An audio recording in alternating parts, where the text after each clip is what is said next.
A gente vive buscando entender o mundo lá fora, não é? Mas e a jornada para dentro? Essa é, sem dúvida, a mais transformadora de todas, a aventura mais importante.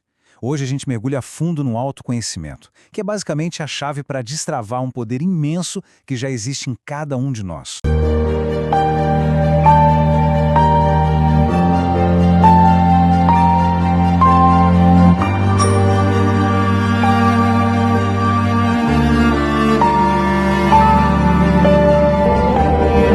Essa frase é um convite, né? Pra gente se olhar no espelho. Pensa só, a humanidade explora galáxias, o fundo do mar, mas o universo mais complexo e talvez o mais fascinante continua sendo o nosso próprio mundo interno. E essa exploração, essa promete muito mais que só descobertas. Promete liberdade de verdade. É que sem esse mapa de si mesmo, a vida vira meio que um piloto automático, sabe? A gente acaba sendo levado por emoções que nem entende direito, por impulsos que parecem tomar conta de tudo, exatamente como estar num barco sem leme, totalmente à deriva, levado pela maré. Mas e se existisse um mapa para essa navegação? Então, é exatamente isso que o autoconhecimento é. Ele não é o destino final, não. Pense nele mais como uma bússola. A bússola que dá a liberdade para a gente poder escolher quem a gente quer ser e para onde a gente realmente quer ir.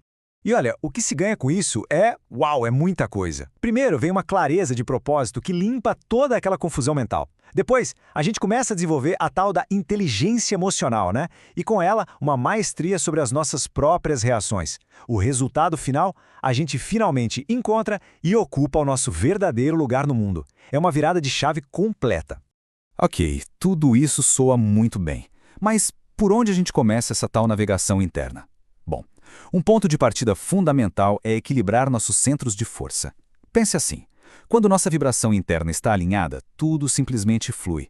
As coisas ficam mais claras, mais harmônicas e a mente finalmente dá uma acalmada. É exatamente aí que entram as chamadas terapias vibracionais. Elas são como afinadores, sabe? Afinadores para nossa energia. São técnicas que usam frequências específicas para reequilibrar esses centros de força que muitos conhecem como chakras. E o resultado disso? A nossa intuição, aquela vozinha interior, finalmente consegue ser ouvida, ser aquele ruído todo do caos mental e emocional do dia a dia.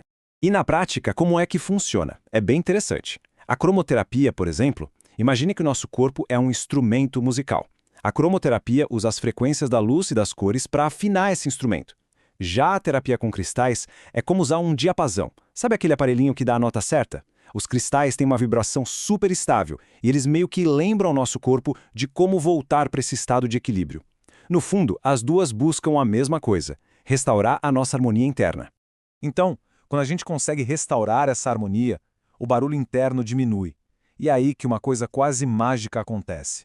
A gente ganha a capacidade de dar um passo para trás, de sair do olho do furacão das emoções e assumir um novo lugar, o lugar do observador. É um bom momento pra gente refletir um pouco. Pense bem. Existe uma parte dentro da gente que observa os pensamentos passarem, que sente as emoções vindo como ondas, mas que não é esses pensamentos nem essas emoções. É uma consciência silenciosa que só assiste. Que parte é essa? Pois é, esse é o famoso observador consciente, a nossa consciência neutra. E aqui tem um ponto super importante. Não é sobre reprimir emoções ou ignorar pensamentos, tá? É sobre observar tudo isso sem se deixar levar, sem se fundir com o drama. É naquele espacinho, sabe, entre o que acontece e a nossa reação. É ali que mora todo o nosso poder de escolha. Na prática, isso se resume a um processo de 3 passos bem simples, mas poderosos. Primeiro, perceber, se dar conta da emoção ou do pensamento que surgiu. Segundo, e esse é o passo que muda o jogo, pausar, antes de qualquer reação, só respirar. E terceiro, a partir desse lugar de calma, escolher. Escolher a ação de forma consciente, em vez de só reagir no automático. Essa pausa, gente, essa pausa é tudo. É o nosso portal para a maestria pessoal. E a melhor parte, a ferramenta mais poderosa e mais acessível para a gente cultivar esse estado de observador está com a gente o tempo todo. É a nossa respiração. Simples assim. Ela é o caminho mais curto, o atalho para o nosso centro de calma. É a metáfora perfeita, não é? A respiração consciente é o nosso veículo. Ela tira a gente daquela agitação toda da mente, do barulho lá de fora e leva para um lugar de paz, bem no nosso centro, onde o nosso observador mora. E quando a gente pratica essa respiração consciente, é como se construísse uma ponte. Uma ponte entre o nosso corpo físico e uma sabedoria muito mais profunda. Essa prática vai abrindo, sabe, umas clareiras de silêncio no meio daquela floresta barulhenta que é a nossa mente. E é nesse silêncio que as respostas, aquelas que a gente tanto procura, começam a aparecer, com uma clareza que até assusta. E é aqui que a gente chega no pulo do gato, no ápice dessa jornada toda. A consequência de todo esse trabalho interno é inevitável. Quando a gente muda por dentro, a nossa realidade por fora começa a mudar junto. E o mais impressionante é que essa ideia tem um eco lá na ciência. A física quântica mostra uma coisa fascinante. Lá no mundo das partículas bem pequenininhas, o simples ato de observar algo afeta-se algo, muda o resultado. E a gente pode usar isso como uma metáfora poderosíssima para a nossa vida, né? Para entender como a nossa consciência, o nosso foco, tem um impacto real e transformador.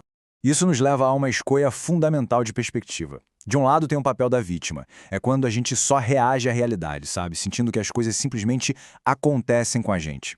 Do outro lado, tem o papel do co-criador. É quando a gente entende que as coisas acontecem através da gente e que a nossa energia, nosso foco, nossa observação ajudam a moldar essa realidade.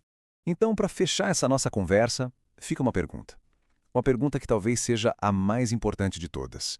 Se o nosso olhar, a nossa consciência afeta a nossa realidade, a grande questão não é o que está acontecendo na vida, mas sim o que estamos escolhendo observar hoje. Onde é que o nosso foco está? Porque é exatamente aí, nessa escolha diária, que mora todo o poder de criar a vida que a gente realmente quer.